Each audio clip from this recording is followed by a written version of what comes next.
On Worcester News tonight, a city woman is killed and her ex-boyfriend is facing a murder charge. Tonight, he remains behind bars. Plus, a warning from firefighters to stay off of train tracks. A dirt biker suffered serious injuries after his bike crashed in Auburn.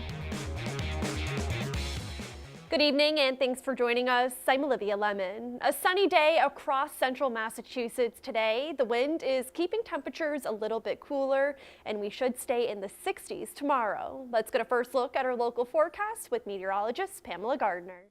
Hey there, good evening. We had a gorgeous start to the work week here on this Monday. Plenty of sunshine and more sunshine for the rest of this evening. Our temperatures fall down into the 50s after we had highs in the 60s. Still breezy, but once the sun sets, a little less mixing and a little less of a wind tonight. 49 degrees, clear sky by 11 o'clock, overnight in the mid-40s. And in our in-house forecast model, you see a couple showers appearing across northern parts of New England, but staying well away from us in Worcester County. And our temperatures fall into the 50s and some 40s by Tuesday morning, but completely clear, no clouds even, heading into the forecast for tomorrow morning on Tuesday. And our wind gust potential will decrease. So by 9 o'clock, already noticing a subtle breeze. That's about it. But a beautiful night to open the windows, let that fresh air in. Cool nights for the next several days, warm afternoons, and feeling more like spring versus summer, when we could have a little bit of a warm up. And what's in store for your June outlook coming up in your 10-day forecast. All right, thank you, Pamela. A Worcester man is facing a murder charge. Prosecutors say he stabbed his ex-girlfriend multiple times, but his attorney says he's hardworking and has no criminal record. Our Chandler Walsh was in court today and joins us live now with the details. Chandler. Olivia, police say 2 people witnessed the stabbing. A trail of blood led officers to the victim, and neighbors say they're shocked something like this could happen in their neighborhood. Antonio Lucas is arraigned on a murder charge. Police say the Worcester man stabbed his former girlfriend with a kitchen knife Friday night. There were 2 eyewitnesses to this incident inside the home who saw the incident and the defendant himself. According to court documents, police arrived at the County Street duplex as Lucas was leaving. Officers say they saw blood stains on the 40-year-old's clothes and a puddle of blood by the front door. Police followed that trail because they were told this was a stabbing. They ultimately went down to the basement and found an unresponsive female. Marsha Robidoux lives up the street and says it's a quiet neighborhood. She says the unfinished dirt road doesn't get a lot of traffic and nothing like this has happened before. We were sitting in the sunroom and my husband heard some screaming and we just thought it was kids playing outside. Next thing you know, the cruisers are flying up Sunderland Road, down County Street. Family and friends identify the victim as Clea Celine De Silva. Police say she suffered multiple stab wounds and was pronounced dead. They say Lucas admitted to being upset with the victim and to stabbing her. That's what the prosecutor said in court, that he gave a statement to the Worcester police. At this point, I haven't heard the statement. I don't know what exactly was said. I'm certainly not aware whether he was given Miranda warnings or anything of that nature. I can tell you this is a language barrier. Lucas was arraigned with a Portuguese interpreter. His attorney says he came to the U.S. from Brazil 18 years ago. He says he's hardworking and has no criminal record. He's pled not guilty, and that's really all I'm going to say about any client communication I've had with him. Lucas is being held without bail and will be back in court next month. His attorney says the timeline of Lucas's relationship with the victim is unclear at this time. Live in Worcester, Chandler Walsh, Worcester News Tonight. The trial of the mother charged with murdering 2 of her children and leaving the remains in a squalid home begins this week. 35-year-old Erica Murray is charged with 2 counts of first-degree murder. Her lawyer is raising an insanity defense. In 2014, neighbors described a Blackstone house of horrors covered in feces. Investigators found skeletal remains of 3 babies and a dog in closets. The remaining 4 children were taken into custody of the Department of Children and Families. Murray's trial is set to begin tomorrow. Webster police are investigating a possible kidnapping and assault of a 12-year-old girl. Police say the girl reported a man kidnapped her from this May Street park around 3:30 Friday afternoon. Investigators say the man may have taken the girl to Connecticut and sexually assaulted her. It's unclear how the girl got back to Massachusetts. She and her parents reported the incident about an hour later. Webster police say they will be conducting more frequent patrols of the public parks. The case is under investigation.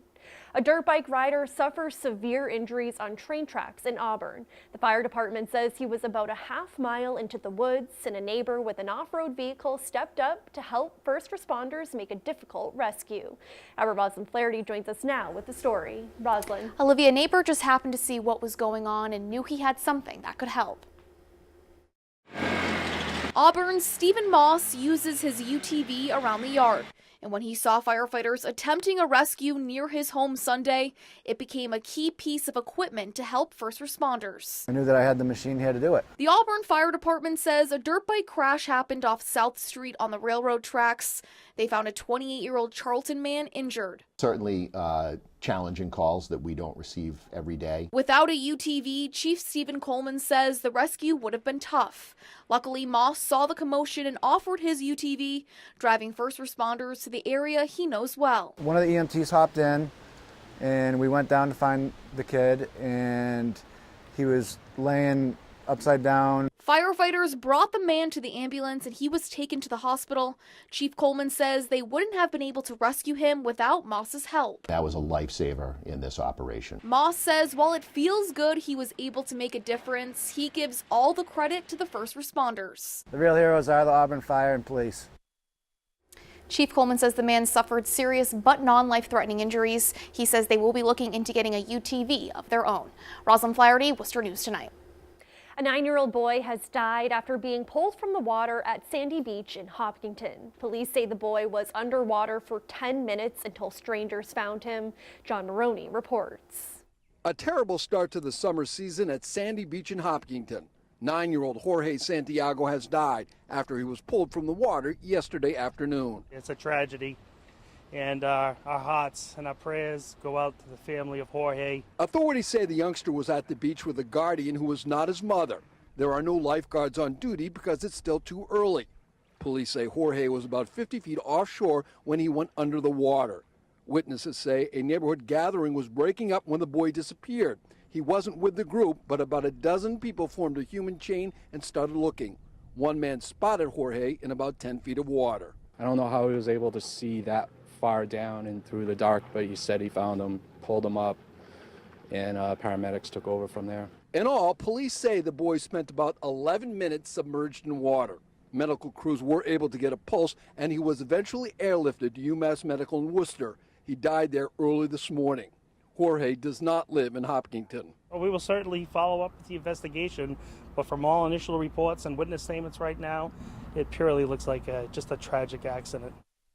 The young boy was with his guardian and not his mother. The only thing that DCF would tell us about the situation is that they are investigating. In Hopkinton, John Maroney for Worcester News Tonight. The Olympia Theatre in Worcester has been vacant for more than a decade. Now, a local couple is working to bring it back to life. The Pleasant Street building is almost 130 years old and is the oldest standing theater in the city. Patrick Flynn and Jennifer Wright want to buy the building. They say they're looking for a venue to host a music theater. Buying and remodeling the Olympia Theatre is expected to cost close to $3 million. The two have started a crowdfunding site hoping to help raise money. In honor of a successful career and dedication to the school's mission, Assumption College is naming their School of Business after a 1957 graduate. The school says David Grenon's family made a 7-figure donation. It's the second largest gift made to the current capital campaign in support of the college's School of Business.